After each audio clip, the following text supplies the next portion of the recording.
Nossa história começa no cenário pós-apocalíptico. Uma garota com orelhas de coelho aparece querendo destruir a cidade toda. Haviam diversos heróis naquele mundo, porém nenhum deles foi capaz de deter essa coelhinha aí, ó. Após se divertir bastante ali massacrando a humanidade, ela decide colocar um fim nisso. Levanta a mão e esfere um poder capaz de destruir o planeta inteiro. Corta para um dia ensolarado de primavera. Um novo semestre estava apenas começando para uma turma do quinto ano do ensino fundamental. O professor anunciou a chegada de uma nova estudante. Essa vida tranquila e comum estava prestes a se desfazer. O protagonista notou que sua nova colega de classe tinha uma cor de pele insanamente pálida e uma cauda e orelhas de coelho. A criança então se apresentou como ouvi-la compartilhar seus hobbies, ler e ouvir músicas e dramas. Ele se lembrou de sua vida passada. No entanto, não havia razão para se prender à nostalgia, já que na frente dele estava alguém com uma voz mais madura do que antes. Quando ela falou que desejava que eles se dessem bem, ele se lembrou da bruxa dizendo que em um mundo tão podre, seria melhor desaparecendo. Isso o fez ter certeza de que aquela que estava na frente dele realmente era a bruxa da calamidade. Estava tão certo disso que não poderia negar nem mesmo se quisesse, e pensou que estavam condenados. Heart é um jogo que nosso protagonista costumava jogar em sua vida passada. Trata-se de um menino sonhando em se tornar o melhor caçador, o aprendiz de espíritos de luta. E esse jogo de RPG de ação é situado em 200 anos após um cataclismo. Apresenta monstros e caçadores em um mundo onde a ciência e a magia coexistem. Para se tornar um caçador, nosso protagonista se matricula nessa academia, localizada em uma cidade educacional. Até este ponto, bastante é um enredo típico e escolar juvenil, mas a história tem 44 finais, a maioria dos quais eram cenários de colapso mundial. Braveheart tinha mais um problema significativo. Apresentava um personagem espadachim de coração mole, o Vard que nunca conseguia demonstrar plenamente suas habilidades, completamente inútil em Return. Ele fugiria durante todas as batalhas, um garoto inocente que não sabia odiar, e mesmo quando intimidado, ele permanecia passivo, e nem pensava em se defender. Esse é o nosso protagonista, o coelho das artes divinas da espada, Tuki. Nosso prota se pergunta o porquê que ele foi reencarnado em um personagem tão problemático. Além disso, ele ainda acabou na mesma turma que aquela personagem perigosa. Ele chora sobre sua carteira pensando que não importa o quanto ele tentasse, isso estava além de suas habilidades. De repente, o professor chama a atenção dele. Ele olha para Yohanel, que estava ali parada sem oferecer perigo nenhum, mas ele sabe quem tornou a bruxa da calamidade. E no jogo era um personagem que parecia carregar o sofrimento do mundo inteiro. É abandonada pelos seus pais e ao nascer ridicularizada e considerada uma aberração. Ela não recebeu nenhuma gota de afeto dos outros, levando a uma vida solitária e cansativa. Tudo isso aconteceu por causa de um desastre de mana que fez ela nascer com DNA mutado. Ela era uma Ain. E essa classe é conhecida por fazer as crianças que nascem com essa tal mutação aí ficarem completamente diferentes fisicamente assim dos pais dela. O prota pensa que de fato a situação é problemática, mas largar uma criança por causa disso também é uma vacilação. Ele entende os motivos da garota ter se tornado a bruxa da calamidade, mas ele não pode só ficar olhando e deixar o mundo ir de base. Bom, o jeito mais fácil de lidar com a situação seria acabar com ela agora mesmo, já que ainda é nova. Mas ele não quer que as coisas terminem assim, então ele pensa se existe outra forma de resolver isso, e decide que vai tentar mudar a maneira dela de pensar. No jogo, por ter tido uma vida difícil, ela se tornou a vilã, mas agora ele tem a oportunidade de tentar mudar isso com as ações dele. Entre os vilões desse jogo, a Hanel era a única que possuía a capacidade de destruir o mundo todo. Então seria uma boa tentar virar amigo dela e apaziguar a situação. Então ele toma atitude e vai lá cumprimentar, e ela olha pra ele um pouco confusa. Ele pergunta se ele pode sentar ao lado dela, pensando que se ele se aproximar dela, pode conseguir ficar mais forte. Ela ainda um pouco confusa, começa a gaguejar perguntando se ele realmente está falando com ela. Aparentemente faltam 5 anos até o início da história do jogo, então antes de se matricular na academia, ele decidiu se tornar o melhor amigo da Hanel, pra ele dar uma de Naruto e tentar impedir que ela vire essa grande vilã. Sem contar que pode acontecer até o efeito ao contrário, né? Imagina se ela vira de grande vilã pra uma heroína. Ele senta na cadeira do lado da Hanel e sorri para ela, falando que a partir de hoje eles são parceiros e que ele espera que ela cuide dele. E se apresenta a ela como Duke Tinu. E é basicamente assim que o nosso protagonista acaba virando amigo de infância da vilã. Quando suas aulas terminam, ele fica observando enquanto ela pegava sua bolsa, pensando em qual estratégia seria melhor para se aproximar dela. Então ela, meio tímida, pergunta se ele pode parar de olhar para ela. O bichão também tá parecendo um stalker, mano. Ele pediu desculpas ali, meio envergonhado também, e perguntou se ele havia olhado pra ela por muito tempo. Enquanto ela tá indo embora, ele mais uma vez fica observando ela e pensando que deveria parar de pensar tanto, e apenas perguntar pra ela diretamente se ela queria ir pra casa dele. Nesse momento, ele dá uma distraída ali olhando pro rabo da protagonista. E quando ela se vira e chama ele começa a gaguejar, né, porque fica assustado. Ele assustado pergunta o que era, e ela se aproxima dele. Ele pergunta se tinha alguma coisa errada, mas em vez disso, ela questiona por que ele estava sentado do lado dela. Ele respondeu que era porque ele queria ser amigo dela. Ela ficou surpresa ao ouvir isso e perguntou timidamente por que ele queria ser amigo dela. Ele simplesmente responde que queria ser amigo dela porque queria ser amigo dela, hein? Não pode mais ser amigo? Daí a orelha dela começou a levantar e ela ficou muito confusa, pensando por que ele queria ser amigo de alguém como ela. Então o Prota viu ali o olhar dela que parecia bem triste e ele fala que ela é tão fofa quanto um coelho que ele já teve. E que ele realmente gosta muito de coelhos e que ela se assemelha a um. Após ouvir isso, a garota fica toda corada. E do nada ela dá um grito e fala que não é um coelho. Então corre pra porta, fazendo pensar que seu comentário tinha sido um pouco chato, né? Ele imediatamente já corre atrás dela e pede desculpas pelo comentário. A garota para por um minuto e fala que o veria amanhã.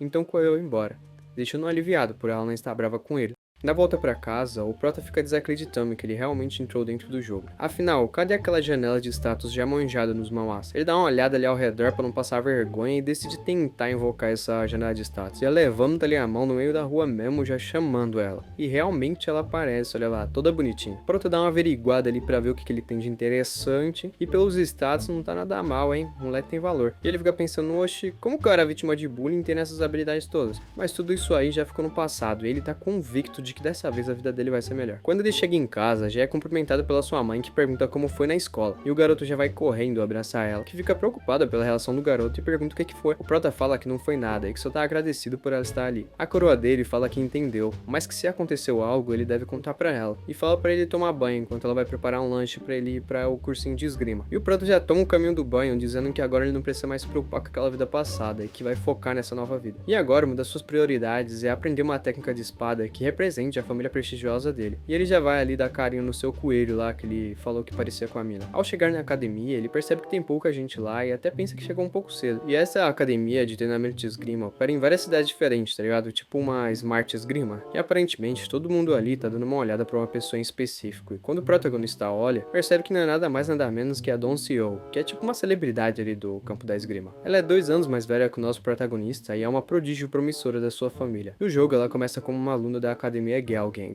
e acaba virando a espadachim mais forte depois de se formar. E no final das contas acaba virando uma forte aliada do nosso Prota. E o Prota fica se perguntando por que ela tá ali. Bom, na verdade a academia é pública, mas ela não deveria estar frequentando uma academia da sua família. A real é que isso aí não importa muito pro Prota, né? Ele só tem que focar em ficar mais forte. Então ele decide ali começar a praticar os movimentos básicos da esgrima. E depois de alguns movimentos bacanas, com nomes mais legais ainda, Rasengan, Meteoro de Pegas, ele percebe que até tá se divertindo ali praticando os movimentos. Até que alguns garotos começam a encher o saco dele, dizendo por que um inútil como ele estaria ali tão cedo. Os caras ainda ficam desmerecendo o protagonista, perguntando se ele será capaz de usar isso em uma luta real. Daí nos é revelado que esses 3 linguiças aí são uns figurantes chamados Cerberus. E eles são basicamente os caras que faziam bullying com o meu mano Kyo. O Prota já fica meio puto ali da cara com os manos. Primeira vez que ele conseguiu se focar nos treinos, e esses caras vêm encher o saco. Eles perguntam se por acaso ele é surdo, porque não respondeu até agora. E o Prota tá nervoso mesmo, nem é pela essa zoeira deles de agora, mas sim pelo bullying todo que eles fizeram no passado. E os caras faziam um bullying pesado mesmo, dizendo que ele era tipo uma desgraça da família e que os pais deles tinham vergonha dele, fazendo eventualmente que o Prota até chorasse. E ficava aí sendo humilhado não por ser fraco, mas porque ele não gostava de machucar os outros. Mas agora o Prota sabe que essa parada aí é só idiotice, que tem que arrebentar os caras na porrada mesmo. Daí um dos moleques pergunta se o Prota precisa de parceiros pra treino, e se ele precisar, eles podem dar uma ajuda. Mas a real mesmo é que eles só querem encher o Prota de pancada, né? E essa parada de parceiros de treino é só uma desculpinha, tá ligado? O Prota dá um sorrisinho de que vai solar geral e já aceita esse 1v4. E geral que tá ali na academia já se junta pra ver esse confronto. E o Prota ali já mostra os Paranauê diferenciado e tome, acerta o estômago do maluco que tava enchendo o saco. E aqueles amigos dele já percebem que o Prota hoje não tá pra brincadeira. O maluco já cai ali todo lascado, tadinho. E o Prota pergunta se ele acha que só vai ser isso. Os moleques já ficam em choque, falando que ele tá bem estranho. E o Prota manda eles levantarem logo, porque ninguém vai morrer só com aquilo. E já lembra da época que ele tomava umas pancadas desses mano aí. E os moleques moleques já começam a ameaçar o Prota, perguntando se ele tem ideia de quem tá apoiando eles. E o Prota fala que sabe que o primo dele, o Sing-Yu, que é o mandante por trás desses bullying. Pergunta a eles se eles acham que o primo do Prota vai protegê-los. A cena corta para um flashback ali dos moleques sonhando e sendo caçadores. Até que chega um garoto mais velho, escutando os garotos conversando, e fala que as taxas de educação para caçadores são muito altas, e falando racionalmente, é quase impossível para eles conseguirem pagar. No entanto, ele fala que tem uma solução para aqueles garotos, dizendo que grandes talentos podem ser patrocinados, e assim toda a parte da educação seria de graça. E pergunta se eles querem ser patrocinados. O garoto fala que não seria um problema para ele encontrar patrocínio para todos ali, só que ele pede uma condição para fazer esse serviço para os garotos. Por saber que os garotos estudavam na mesma escola que o Prota, ele pediu para que os garotos façam bullying com ele. E volta ali para a cena do dojo, com o Prota dizendo que ele também é da família do Do, e que não seria difícil para ele cancelar todo o patrocínio dos garotos com a sua família. Os garotos ali ficam todos em choque, pensando agora morreu, perdemos o patrocínio. E do nada chega um professor adulto perguntando o que eles estão fazendo ali. E o Prota ali já começa a dedurar, dizendo que os garotos que começaram aquela briga. E o cara ali pergunta pros garotos se aquilo é verdade. Eles pensam bem, de alguma forma, chegam à conclusão de que é melhor aceitar mesmo o castigo. E confessam que eles começaram essa briga e que o Prota não tem culpa nenhuma. O velho fica surpreendido e o Prota fica como? Falei. Chegando na escolha, pensa que devia ter feito isso antes e que daqui em diante vai ser olho por olho, dente por dente. E ao olhar ali onde ele costuma sentar, já dá de cara com a nossa queridíssima Hanel. Toda quietinha ali, só estudando, o Prota já brilha os olhos, tá como? Caiu no conto do vigário. Fica chegando perto dela e dá um boa. A garota corada responde sem nem olhar nos seus olhos. E o nosso Prota jogador nato já puxa ali a carteira pra perto dela e comenta que ela sempre chega mais cedo e lê um livro, perguntando se ela gosta realmente de ler. A garota responde que sim, pergunta se ele também gosta, e ele fala que prefere as web novels, tá ligado? Mãozinha de cria. Daí ela fica confusa e pergunta por que ele entrou então no clube de livros, se não gosta de ler, ué. E ele responde que entrou no clube de livro porque viu que ela se inscreveu também. E ela responde sem pensar que entendeu, mas depois percebe o que o Prota disse e fica toda corada de vergonha. O Prota aproveita pra perguntar se ela também gosta de novels, e ela responde que sim, mas por não ter dinheiro acaba lendo só aquelas que são gratuitas. Daí o Prota lembra que a verdade é que a Hanel morava em um orfanato, então o melhor que ele faz ali mesmo é mudar de assunto, e pergunta qual que é o dorama favorito dela. A garota responde que gosta muito de um dorama chamado Casa de Luxo, e fica intrigada de como ele sabe que ela gosta de doramas. O Prota fala que ela havia dito isso na sua apresentação lá da sala, e ela fica toda tímida pensando, nossa, ele lembrou mesmo, essa aí tá no papo, rapaziada. Ela fica se perguntando por que ele tá conversando com ela. Será que é porque ele não tem outros amigos? Ou talvez ele só esteja obcecado por ela ser de uma raça diferente. Todos esses pensamentos fazem que a Hanel chegue à conclusão de que, de qualquer forma, ele vai perder o interesse nela no fim, como todos os outros. Enquanto ela tá ali meio cabisbaixa, o Prota fica observando suas orelhas e decide mostrar um vídeo do seu coelho de estimação para ela ver como ela se parece com ele. O coelhinho já ganha a garota ali na hora, que não consegue tirar os olhos da tela. O Prota, olhando isso, pergunta se ela quer ir lá ver ele, e ela responde sem nem pensar que sim. Então o Prota convida para ir para casa dele para lá ver o coelho. E a garota já demonstra ali sinais de que vai recusar a proposta do Prota. Mas pior que não é por mal, é só porque ela não quer reviver aquilo tudo de novo. Ao chegar na casa do Prota, a garota já fica impressionada com quão luxuosa ela é. E a mãe do Kinyu já chega dando ali as boas-vindas para a convidada, o que faz a garota lembrar do seu passado, de quando ela já foi na casa de uma amiga e os pais dela maltrataram a Hanel. Por outro lado, a mãe do Prota fala que é a primeira vez que ele trouxe uma amiga pra casa e que ela nem imagina o quanto ela tá feliz. O Kinyu pega a Hanel ali pela mão e a leva até o quarto ali pra ver o coelho. E a Hanel pensa que não importa se a curiosidade dele não vai durar muito, mas pelo menos por agora ela só quer viver essa experiência. Os dois ficam brincando ali no quarto durante um bom tempo e depois de algumas horas o pai do Prota chega. Ele pergunta por que sua filha está chorando, e o Prota explica que uma amiga sua veio hoje, e por a sua irmã não estar em casa, ela não conseguiu vê-la. Então ela ficou assim, toda emburrada. Mas mudando de assunto, ele pede para que seu pai treine com ele depois do jantar. E o velho fica todo animado, pensando que agora ele finalmente vai poder brincar com seu filho, já que ele não gostava muito dessas coisas de luta. O Prota fala que quer praticar com seu velho para ver o quanto ele melhorou, e que sua vontade agora é ter um combate real, matando monstros de verdade. Após o jantar, eles se juntam ali na sala de treinamento, e o pai dele pergunta por que dessa vontade repentina de treinar, até porque ele não precisa ser impaciente, ainda não é hora dele enfrentar inimigos de verdade. Mas o Prota já pensa que daqui a poucos anos ele vai ter que entrar na sede da academia de esgrima, que inevitavelmente ele vai ter que lidar com crises enquanto ajuda o protagonista. Por isso, ele precisa ficar tinindo em combate real. E pensa até que as outras crianças já devem estar com uma baita experiência em combate, então ele está bem atrás e precisa trabalhar dobrado para alcançar eles. O velho ali observando pergunta se foi por causa do que aconteceu na academia, e o Prota fica sem entender nada, e o velho fala que ouviu dizer que ele lutou na academia de treinamento com alguns garotos. e que um deles acabou até ficando muito ferido.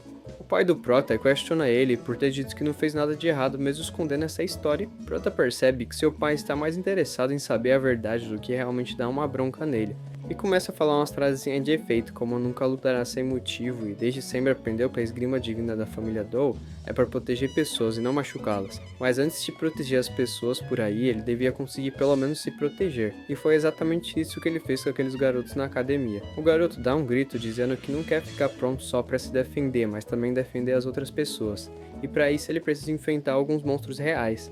Então seu pai bota fé nele e fala que não tá errado pensar desse jeito, e que por ele ter dado essa justificativa plausível, ele vai tentar ajudar o garoto com tudo que for possível, mas com uma condição, e o garoto pergunta qual seria essa condição. E o velho fala que essa condição é que ele prove ser afiado o suficiente para enfrentar um monstro real, e ele vai analisar o Prota ali em um combate com ele mesmo. Pra luta ser justa, ele só vai dar 5 passos e não vai usar mana, então manda o Prota vir com tudo.